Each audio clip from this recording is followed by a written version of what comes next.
Today I'm going to show you how to sew this kind of fringed edge that can be seen on the front apron of kilts and skirts and sashes and things like that. This is the right side of the fabric, and we're just going to fold over like that and put where our seam is going to be, which for me is going to be about right there.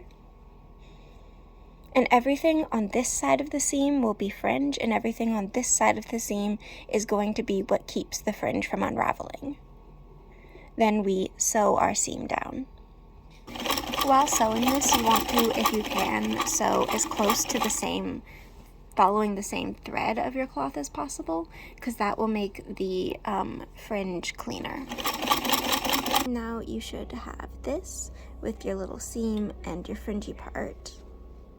And we're going to turn that over, and we want to iron it like that, with the seam part going into the depth of the fabric and the fringe sticking out on the edge.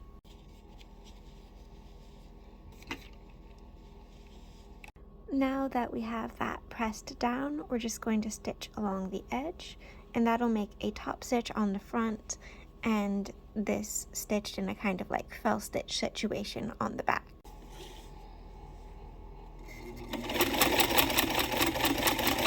Now what you've got is this with a top stitched edge, a seam, and on the back side a little felled seam.